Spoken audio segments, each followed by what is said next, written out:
ekspektasi Kak Dava dan juga Eri selama mengikuti internship di Jepang ini? Mungkin dari Kak Dava boleh dijawab. Oke, kalau harapan ya kalau dari harapan sendiri saya pasti tujuanku berangkat internship terpenuhi dulu kan. Jadi ketika ngapain kan nyampe sana ada tujuan tapi tidak terpenuhi kan, berarti harapannya nggak tercapai gitu. Jadi kalau harapanku ya itu tadi dapat nambah pengalaman kerja, terus nambah relasi juga kan, karena pasti ada dari prodi lain, ada dari kampus lain juga, jadi harap relasinya jadi lebih besar gitu. Terus aku juga ingin dengan program internship ini tuh jadi salah satu batu loncatan karirku ke depannya gitu. Itu sih berarti kayak buat nulis di CV gitu ya, LinkedIn ya, LinkedIn juga. Oke, dari Eri gimana? Kalau dari aku sih sebagai ini ya harapannya sih biar mempermudah nantinya untuk mencari kerja ya ketika udah lulus kuliah. Sama aja sih kayak LinkedIn ya. Sama lagi ya. Oh ya boleh Kak. Nambah tabungan. Makanya teman-teman, jadi selain mereka dapat pengalaman, kesempatan di sana, kemudian pelatihan bahasa Jepang gratis, mereka juga dapat gaji dong, of course. Itu yang paling ditunggu-tunggu. Iya, makanya sangat diincar nih kesempatan untuk internship. Klik link di bawah. Nanti kita sediain linknya ya guys. Oke. Siap. Oke. Mungkin untuk pertanyaan selanjutnya nih dari aku. Tadi kan kita juga udah sempat bahas tentang winter, musim dingin juga di Jepang. Nah mungkin dari Kak Dava atau Eri, gimana sih persiapan atau strategi untuk beradaptasi dengan kehidupan di negeri orang ya, apalagi di Jepang yang tentunya jauh banget nih dari Indonesia. Mungkin dari Kak Dava bisa menjawab. Oke, untuk persiapan menghadapi winter. Kalau dari aku sendiri sih mungkin karena di winter kita nggak tetap magang ataupun tetap kerja juga. Jadi aku harap dari aku sendiri persiapan itu pasti fisik dulu kan. Jadi kalau di Indonesia udah pasti olahraga dulu. Jadi bisa nanti ketika kerja bisa angkat ini aduh nggak kuat. Jadi harus kuat dulu di sini gitu. Selain itu mungkin kayak obat-obatan, mungkin kayak itu tuh apa sih Langit. wah titit gak itu Oh iya, sebut merek. Titis nanti. Iya. tolak winter lah tolak kaze Kaze bener. bawa tolak kaze, terus obat-obatan yang lain gitu, jaket yang tebal sama itu sih mungkin. Ini FYI, jadi untuk untuk magang di Kerang khususnya itu ya, winter itu malah jam kerjanya lebih banyak gitu ya, lebih tinggi.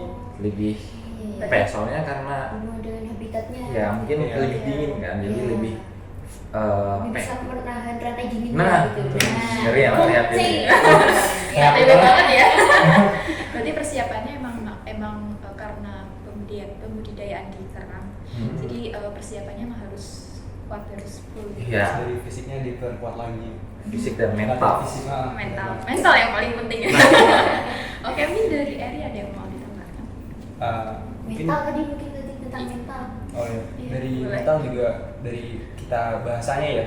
Dari bahasanya itu cukup berpengaruh besar terhadap adaptasi kita ya. Jadi gimana cara kita berkomunikasi, misalkan kita sakit itu harus ngomongnya gimana, itu juga harus kita latih sedari awal di sini biar nanti juga di sana kita mudah untuk beradaptasi seperti itu.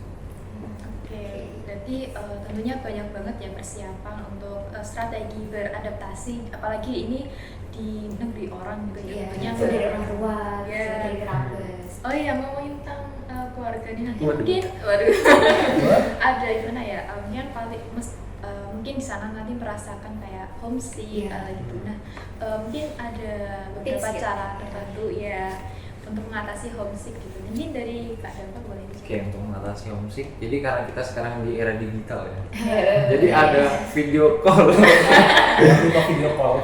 orang tua gitu. Ya mungkin komunikasi kepada orang-orang rumah ataupun keluarga itu tetap dijaga gitu. Setidaknya mungkin kalau misalnya lagi padat ya udah seminggu sekali, yang penting ada kabar gitu. Kabarnya kita untuk orang tua itu sangat berarti. Iya, sangat penting banget.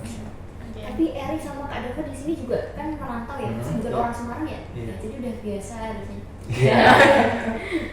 Oke, mungkin untuk pertanyaan selanjutnya nih, gimana rencana Kak Dava dan juga Eri ini setelah magang ini selesai mungkin ada plan atau rencana tertentu setelah kegiatan ini selesai? Dari Kak Dava boleh? Oke, kalau dari aku karena aku udah semester 7 dan ketika balik udah semester 8 mungkin plannya awal skripsi dulu ya. Oh ya, mengejar skripsi ya? Nah, skripsi dulu. Mungkin kalau masih ada waktu sih pengen magang lagi ya sebenarnya ya.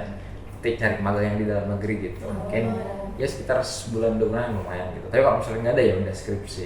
Jangan jadi donatur kampus.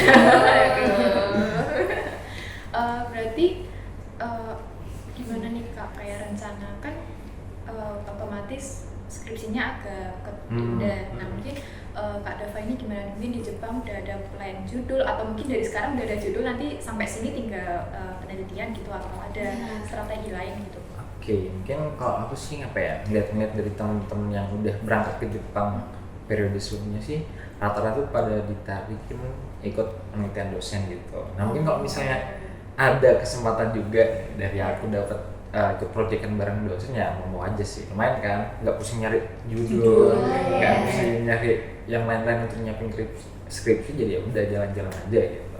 Berarti kalau penelitian dosen itu otomatis kita nggak skripsi atau kita langsung fokus aja bantu penelitian dosen atau gimana? Sebenarnya ada ada, aku kurang tahu juga sih teknisnya seperti apa, tapi sejauh yang aku tahu itu nanti ada ATM-nya dikit gitu.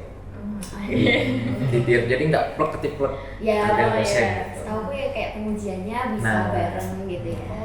Oh berarti skripsi jalan sambil penelitian. Membantu. Membantu ya gitu. Iya membantu. Oke. Tapi ada feedbacknya yang kita. Ya. Oke, I see. Untuk Adi mungkin bisa dijawab Ya. rencana setelah Kita masuk semester 5 nih. ya betul. Kebetulan kan aku nanti pulang kira-kira semester 7 ya. Iya. Ya. Setahun ya. Nah, jadi ya fokus dulu untuk skripsinya diserahin dulu dengan baik ya, supaya nulisnya juga tepat waktu sih. Amin. Oh berarti bisa konversi KKN? Buat KKN sih belum bisa ya. Kalau PKL ya bisa. Oh berarti nanti harus KKN dulu dong? Iya. Oh berarti datang misal internship udah selesai, berarti datang ke sini langsung KKN atau kuliah dulu sebentar atau gimana? Kebetulan nanti kira-kira pulangnya itu pas liburan ya, jadi kemungkinan KKN dulu baru perkuliahan seperti itu. Langsung pulang-pulang langsung KKN gitu. Langsung KKN terus skripsi ya? Iya. Ya. Pusing ya? Lumayan capek dan pusing ya. Capek dikit gak ngaruh ya? Jangan dulu lah Jepang. Iya. Benar. Yang penting cuan ya. Oke, mungkin ini jadi pertanyaan penutup atau pertanyaan terakhir. Mungkin ada beberapa saran atau tips untuk mahasiswa teknologi hasil perikanan atau THP yang mendatang untuk dapat mengikuti kegiatan internship ke Jepang ini. Mungkin dari Kak Dava boleh dijawab. Oke, untuk pesan-pesan untuk Iya. mahasiswa THP yang lain ya. Saran atau tips? Oh saran, oke deh. Yang mau mendaftar gitu. Oke, mungkin untuk sarannya sendiri sih dari aku ya udah sih nggak usah terlalu takut gitu untuk ikut program internship ke Jepang gitu. Kenapa aku bilang gini? Soalnya ini kan bentuk kerjasama antara penyedia internship sama kampus gitu, dan tanda kutip sini fakultas FPIK kan. Berarti kita bermitra gitu. Jadi mungkin kalau mikirnya, aduh aku nggak mau ke Jepang takut dijual di sana, itu udah aman.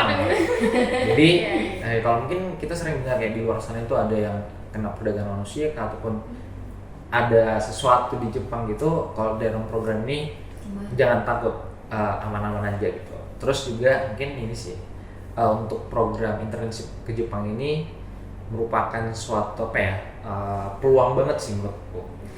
Mungkin bagi prodi-prodi lain ataupun fakultas-fakultas yang lain belum tentu ada kesempatan untuk internship di luar negeri gitu. Nah sedangkan di tempat kita itu ada kan. Jadi kalau nggak dimaksimalin rugi sih. Jadi ya udah berani ambil resiko dan jangan takut, itu aja sih kalau dari aku. Berarti manfaatkan kesempatan ini dengan Betul. baik ya. Oke, mungkin dari Eri. Dari aku sih buat tips yang pengen magang ke Jepang ada 2 sih. Yang pertama itu dari niat. Nah, teman-teman yang pengen magang ke Jepang itu harus diniatkan dengan serius ya sebelum berangkat. Karena di sana kan kita juga punya kultur budaya, bahasa, dan ya bermacam-macam perbedaan lah. Nah dari itu teman-teman harus punya niat yang serius untuk mempelajari hal-hal tersebut berkaitan dengan Jepang. Terus yang kedua sendiri ada dari fisik ya, teman-teman sebelum internship juga harus diperkuat fisiknya supaya nanti di sana juga tetap kondisi badannya fit. Mengingat kan di sana ada 4 musim yang berbeda ya, ada musim dingin dan lain-lain. Jadi teman-teman perlu dipersiapkan lagi untuk fisiknya sih. Udah gitu aja sih. Oke, jadi dari Kak Dava itu memanfaatkan kesempatan dengan baik, dan kalau Eri itu dari persiapan fisik dan mental. Niatnya. Iya, benar Iya. banget. Oke, mungkin pertanyaan dari aku sama Taveta cukup sekian. Baik, THP Mates, Kak Dava dan juga Eri, inilah akhir dari podcast kita pada kali ini. Sebelumnya kami dari tim TH Pods juga ingin mengucapkan terima kasih atas kehadirannya dan kesediaannya untuk sharing sama kita kali ini. Bener banget nih Inata. Tapi jangan lupa kita doakan untuk teman-teman kita yang mau pergi ke internship ke Jepang ini, semoga semua persiapannya berjalan lancar dan juga bisa pulang ke tanah air dalam keadaan sehat walafiat. Amin. Amin. Oke, terima kasih juga buat teman-teman yang udah nonton podcast kita sampai selesai, dan jangan lupa stay tune di episode TH Pods kita selanjutnya. See ya. THP Mates.